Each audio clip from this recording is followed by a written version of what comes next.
বাইকের ডিকি ভেঙে লক্ষাধিক টাকা নিয়ে চম্পট দিল চোর। ঝালদা থানার একটি রাষ্ট্রায়ত্ত ব্যাংকের সামনে ঘটেছে এমন পিলে চমকানো ঘটনা ধরা পড়ল সিসি ক্যামেরাতে। পেশায় ধান ব্যবসায়ী ঝালদার ব্রজপুর গ্রামের টুপেশ্বর প্রসাদ গড়াই মঙ্গলবার দুপুরে ঝালদা পৌরসভার ভেতরে থাকা একটি ব্যাংকে আসেন। বাইক রেখে তিনি ব্যাংকের ভেতরে যান। তককে ছিল চোরও। ব্যাংক থেকে বেরিয়ে তিনি দেখেন ডিকি খোলা, উধাও 3,83,900 টাকা। ঝালদা থানার পুলিশ ঘটনার তদন্ত শুরু করেছে। পৌরসভার সিসি ক্যামেরার ফুটেজে দেখা যায় একজন সেই বাইকের ডিকি থেকে একটি ব্যাগ নিয়ে চলে যাচ্ছে।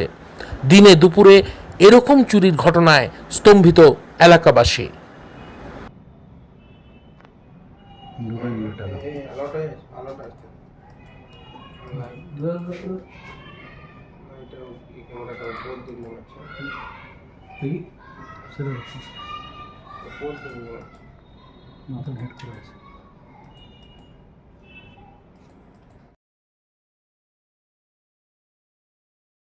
ঘটনা আমি ব্যাংক এসেছিলাম, ব্যাংক অফ ইন্ডিয়া স্টেটমেন্ট নেবার জন্য।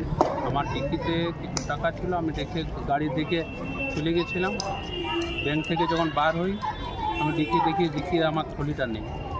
তখন ডিকি লক ছিল? হ্যাঁ, ডিকি লক ছিল। লকটা ছেড়ে দিয়েছে নাকি? হ্যাঁ, লকটা এখানে খোলা, ডিকি আমার খোলা ছিল। তো কত টাকা ছিল? 3,83,900 টাকা।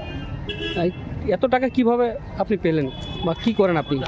আমি ধানের বিজনেস করি, ওটা একজনের সাথে আমি অনলাইনে, ওরা না কাজ করে, অনলাইন থেকে ওনাদের কাছে নিই। ওই টাকাটা আমি আবার ধানের চাষিদেরকে পেমেন্ট করি। তো অত টাকা এখানে কি করতে এসেছিলেন নিয়ে? ওই টাকাটা আমি এখানে স্টেটমেন্ট নিতে এসেছিলাম, নিয়ে এখন সঙ্গে চলে যেতাম চাষিদেরকে পেমেন্ট করতে। আচ্ছা, ওই টাকাটা নিয়ে কটার সময় ঘটনাটা ঘটে? প্রায় 12:30টা। পুলিশ এসেছিলেন? হ্যাঁ স্যার, পুলিশ এসেছিল। দেখা গেল সিসিটিভি ক্যামেরা আপনারা তদন্ত পুলিশ ফুটেজ দেখেছে, পুলিশ তদন্ত করছে। ফুটেজে কি কিছু পাওয়া গেছে? এমনি তদন্ত পাওয়া গেছে, কিন্তু পুরোটা বোঝা যাচ্ছে না যে কে বটে। যেখানে ঘটনাটা ঘটেছে সেটা জায়গাটা কোনটা? এটা মিউনিসিপ্যালিটির ভিতরে, ঝালদা মিউনিসিপ্যালিটির ভিতরে, ব্যাংক অফ ইন্ডিয়ার মুখটা। আপনার নাম? আপনি কি অভিযোগ করবেন থানাতে? হ্যাঁ স্যার, অভিযোগ।